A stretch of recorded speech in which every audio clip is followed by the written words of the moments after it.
Bienvenue sur le podcast des Montessori 7, Montessori à la maison. Je suis Anne-Laure Schneider, formatrice Montessori et maman de 5 enfants instruits en famille. Ma mission, c'est d'aider les parents, les assistantes maternelles, bref, tous ceux que dans notre communauté nous appelons des sourissettes, à mettre en pratique la philosophie Montessori chez eux, avec leurs enfants ou les enfants qu'ils gardent. Dans ce podcast, nous parlerons donc de pédagogie Montessori, mais aussi de discipline positive, d'instruction en famille, ce que l'on appelle aussi l'école à la maison, de co-schooling et de bien d'autres choses encore. On accuse parfois la pédagogie Montessori d'être rigide. C'est d'ailleurs quelque chose de très amusant parce que, d'un côté, certains lui reprochent d'être une pédagogie de l'enfant roi, qui aurait une liberté absolue avec des parents ou des encadrants totalement laxistes.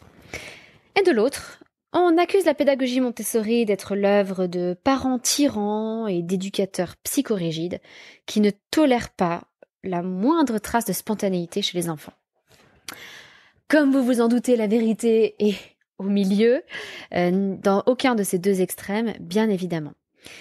C'est donc ce que nous allons aborder aujourd'hui, mais évidemment, avant de démarrer, comme j'en ai l'habitude, j'aimerais remercier Angela, CM0000, qui a laissé un avis sur le podcast, sur Apple Podcast, en écrivant « Merci Anne-Laure pour cette excellente émission, excellent soutien aux nouveaux parents ». Alors merci beaucoup Angela, c'est un petit geste, mais qui a une grande importance pour les gens qui, comme moi, ont un podcast, parce que ça aide énormément à le faire connaître. Donc vraiment un grand merci Angela. Alors pourquoi la pédagogie Montessori reçoit-elle cette accusation de rigidité ? Je pense qu'il y a 3 aspects principaux de cette pédagogie qui choquent certaines personnes. Et que ces personnes trouvent sans doute trop strictes et trop austères. Le premier aspect, c'est que les présentations Montessori sont très rigides, très précises. Lorsqu'on présente une activité, on le fait d'une certaine façon et pas n'importe comment. Pourquoi ? Pourquoi est-ce que les formateurs et formatrices Montessori insistent autant sur la précision des activités montessoriennes? Eh bien, en fait, pour ça, il est important de comprendre qu'il y a 3 degrés dans une présentation Montessori. 3 points de vue, si vous voulez. Le point de vue de l'enfant qui reçoit la présentation, qui regarde, qui observe la présentation et qui ne connaît pas l'objectif de la présentation, qui ne sait pas quels en sont les objectifs ni directs ni indirects. Et par exemple, si on lui montre comment laver une table, il n'a pas forcément conscience que c'est pour lui permettre d'être plus indépendant, par exemple lorsqu'il fait de la peinture, et donc pour lui apprendre à ranger derrière lui, et entre autres à nettoyer sa table. Il voit encore moins que derrière cet objectif direct, il y a des objectifs indirects, comme le fait de travailler le geste d'écriture, en montrant comment passer l'éponge sur la table avec des gestes spécifiques. Tout cela, l'enfant ne le perçoit pas. Lui, ce qu'il perçoit, c'est comment on lui montre le nettoyage de la table. Il y a un degré supplémentaire qui est le degré de l'éducateur. Alors j'emploie éducateur au sens large, c'est-à-dire la personne qui va effectuer la présentation Montessori à un enfant. Donc ça peut être un parent, par exemple. Ce parent ou cet éducateur a un objectif en tête. Il a une raison de proposer cette présentation. Il sait comment il faut la présenter. Il a retenu les bons gestes, il sait qu'il faut isoler la difficulté, etc. Et puis il y a en quelque sorte un degré supplémentaire qui va être le degré du formateur. Le formateur doit aller plus loin que l'éducateur ou le parent. Parce que le formateur doit vraiment connaître tous les aspects de la présentation. Il doit connaître la raison d'être de chaque geste. Non seulement les objectifs directs et indirects de la présentation dans son ensemble, mais aussi le sens de chaque chose. Par exemple, pourquoi lorsqu'on associe des symboles numériques aux barres rouges et bleues, ces chiffres sont verts? Pourquoi ? Eh bien, le formateur, lui, le sait. l'éducateur ne le sait pas forcément. Il n'a pas forcément besoin de le savoir pour faire une présentation qui soit exacte. Mais du coup, si l'éducateur n'a pas les connaissances et n'a pas approfondi la pédagogie comme l'a fait le formateur, eh bien l'éducateur doit respecter la présentation de façon rigoureuse, car il ne va pas nécessairement savoir quels sont les gestes qui ont un sens et ceux qui n'en ont pas. Par exemple, les barrettes de perles colorées que l'on trouve dans la pédagogie Montessori sont de différentes couleurs, et il se trouve qu'il n'y a pas de sens particulier derrière les couleurs de ces barrettes. En tout cas, je n'ai jamais rencontré de formateur montessoriens qui connaissaient l'origine de ces couleurs. A priori, elles ont été choisies de façon arbitraire. Très bien, cela veut dire qu'on peut choisir un autre code couleur et que ça n'a pas de conséquences. En revanche, le code couleur du système décimal, le fait que les unités soient représentées par la couleur verte, les dizaines par la couleur bleue et les centaines par la couleur rouge, ont un sens. Et en particulier, cette couleur rouge, qui a un lien avec la couleur des centurions de l'Empire romain, eh bien, on va lui donner tout son sens lorsqu'on va travailler la division. Mais ça, un éducateur qui est en train de présenter le système décimal à un jeune enfant ne le sait pas forcément. Donc, il faut simplement qu'il respecte les présentations telles qu'on les lui apprend pour être sûr de ne pas, par inadvertance, laisser un point important de côté. Donc, c'est pour cela que lorsqu'on découvre la pédagogie Montessori, les formateurs demandent à leurs stagiaires, leurs élèves, d'effectuer des présentations très précises, très rigoureuses et très exactes. Et ainsi, l'enfant, lui, va extraire de ces présentations différentes choses. Et des choses que l'éducateur lui-même n'aura pas forcément perçues dans la présentation. C'est là toute la richesse du matériel montessorien. Il est tout à fait possible, par exemple, qu'un éducateur soit très mauvais en mathématiques, mais c'est-à-dire à titre personnel, mais qu'il soit capable d'exécuter les présentations correctement pour des enfants et de rendre ainsi ces enfants doués en mathématiques, ou en tout cas plus doués que lui. C'est ce qui est assez incroyable dans la pédagogie Montessori, c'est qu'en fait, un adulte peut, à travers tout ce qui a été préparé par Maria Montessori et ses successeurs, à travers tout ce matériel qui a été pensé scientifiquement, transmettre des choses qu'il ne possède pas lui-même. Ça n'est pas du tout comme un cours magistral, où l'enseignant doit maîtriser lui-même son sujet pour en transmettre les points importants à des enfants. Là, l'éducateur n'est pas obligé de maîtriser son sujet, tant qu'il transmet cette présentation telle qu'on la lui a transmise. C'est donc de là que vient cette notion de rigueur dans les présentations d'activités montessoriennes. Vous voyez bien que cette apparente rigidité a un sens. De mon côté, en tant que formatrice, j'essaie justement de transmettre le maximum d'explications associées à chacune des présentations que je transmets à mes stagiaires. Chaque fois que je donne une vidéo de présentation dans mes formations, il y a une vidéo d'explication qui est associée. Et dans cette vidéo d'explication, je parle des objectifs directs et indirects, évidemment, je parle des prérequis de la présentation, évidemment, mais je parle aussi des points auxquels il faut faire attention, des points importants sur lesquels il ne faut pas se tromper et pourquoi. Et j'explique en détail ce que l'on cherche à transmettre. J'essaie de montrer le sens qu'il y a derrière chacune de ces présentations.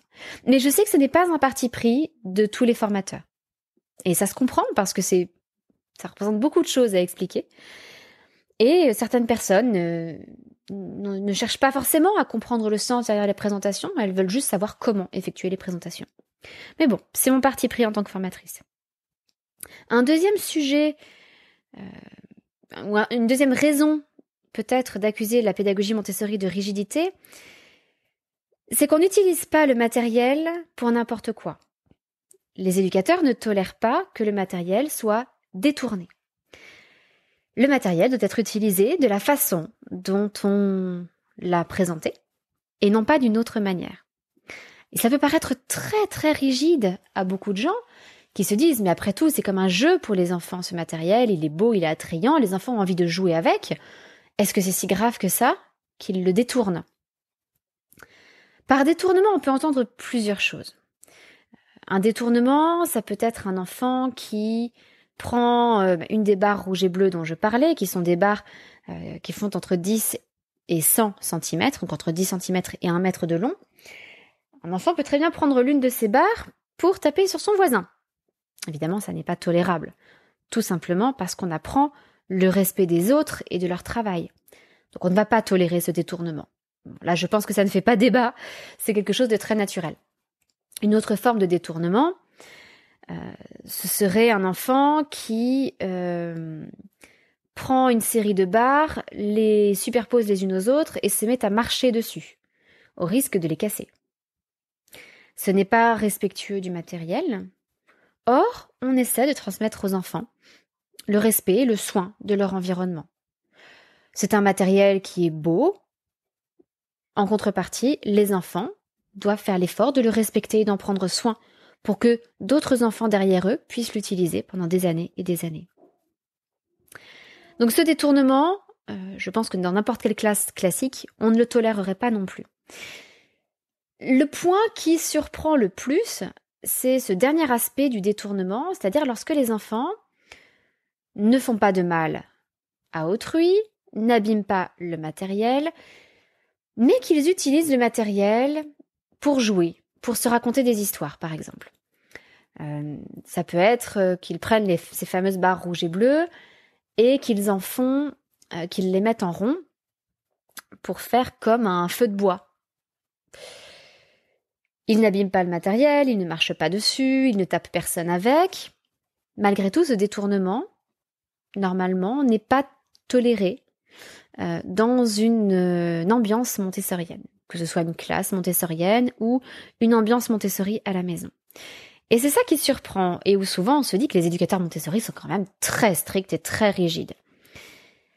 En fait, le souci, c'est que si l'enfant commence à utiliser le matériel pour jouer et se raconter des histoires, eh bien, le matériel va perdre de son intérêt dans sa finalité pédagogique. L'enfant va le prendre, va jouer avec, et donc va satisfaire son envie de manipuler ce beau matériel dans le jeu. Mais du coup, l'activité, le travail qui est associé au matériel n'aura plus de succès pour cet enfant. Parce que cet enfant aura assouvi son envie de toucher, de manipuler le matériel. Donc c'est dommage, il y a souvent une grande perte d'intérêt parce qu'on a laissé un enfant jouer avec un matériel, alors que derrière, ce matériel, il a un but, il sert à quelque chose, il a pour but d'apprendre quelque chose à l'enfant. Donc c'est quand même dommage que le matériel ne soit plus utilisé avec plaisir pour les apprentissages, qu'il ne soit plus utilisé que pour jouer, et que derrière, on doit faire des efforts supplémentaires pour intéresser l'enfant à l'activité qu'on voulait lui présenter au départ. Alors que justement, l'attractivité du matériel est un moyen d'attirer les enfants vers un travail qui, lui, peut-être, n'est pas forcément attrayant.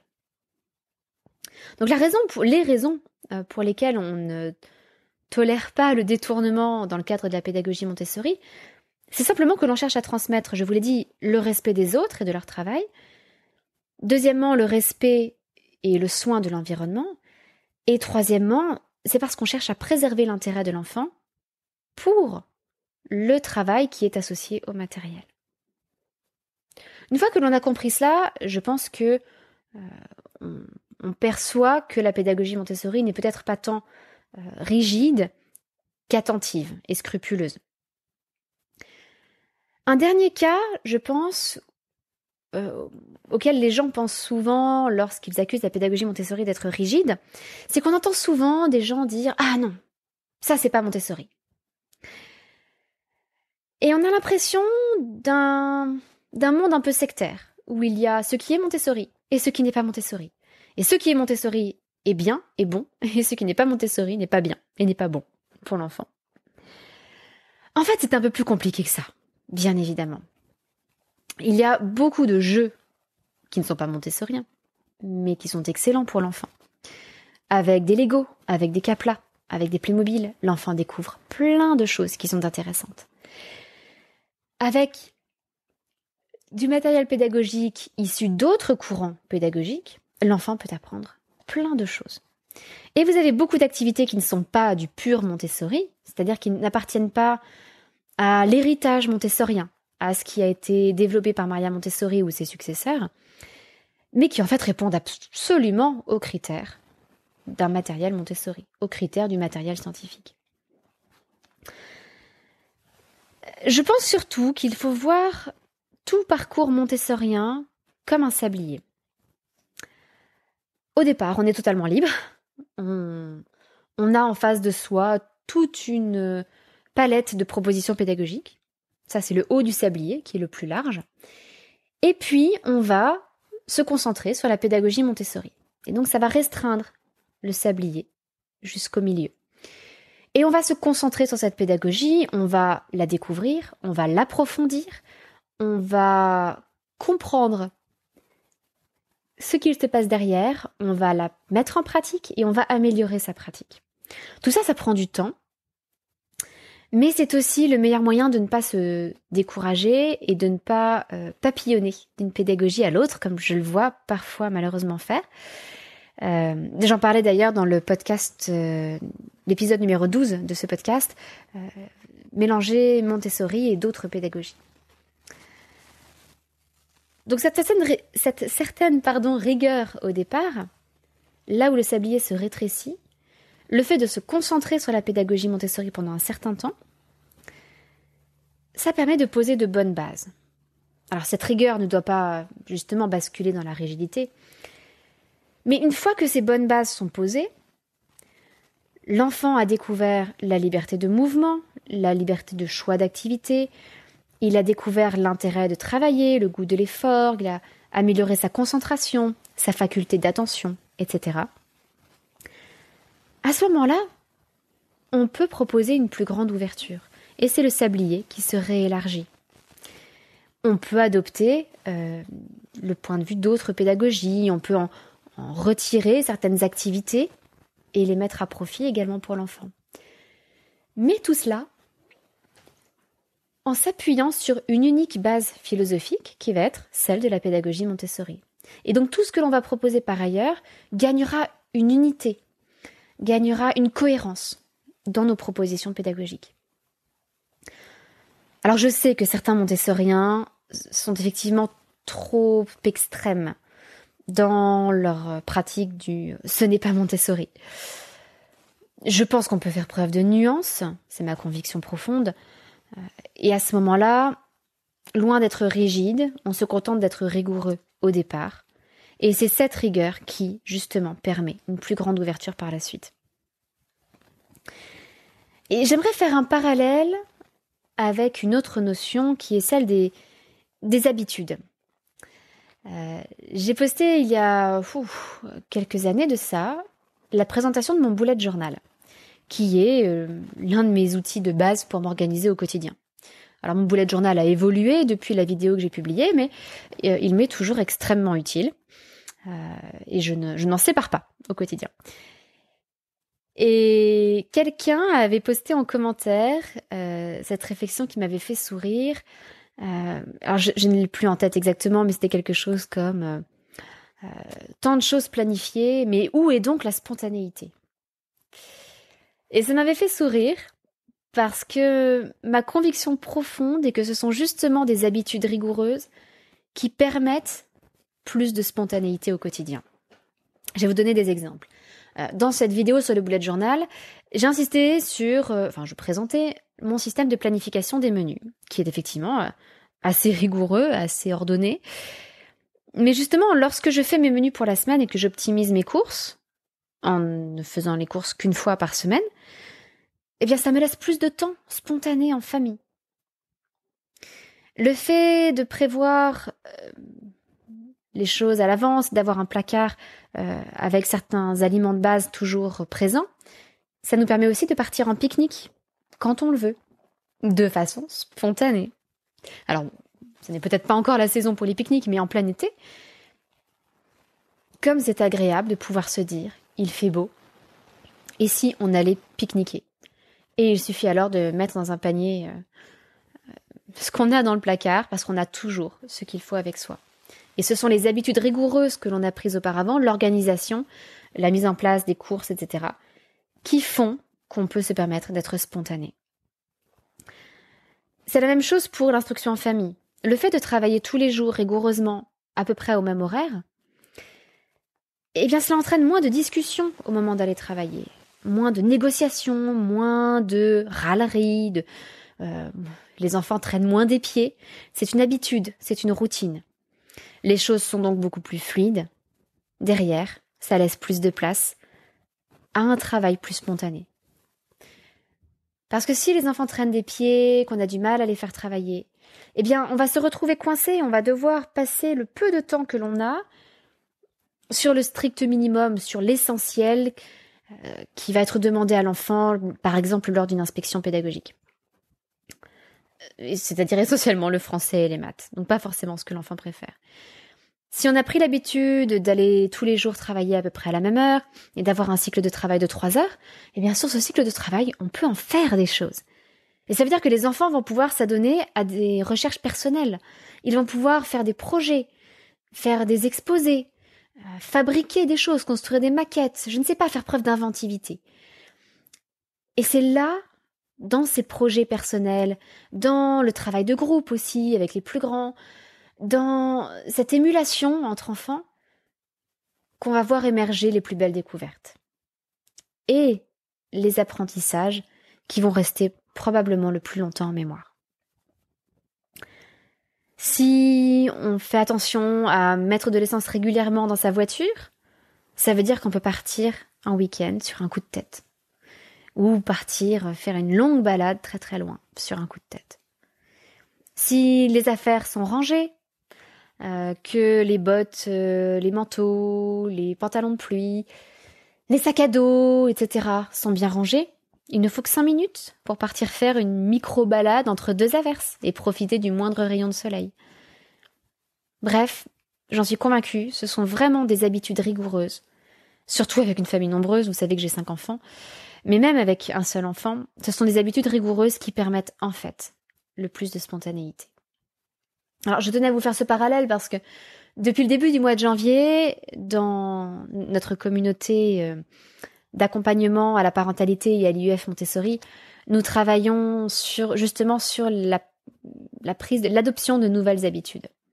Alors c'est un travail sur le long terme, c'est pour ça qu'on le continue là au mois de février, même si en parallèle on va travailler sur la musique.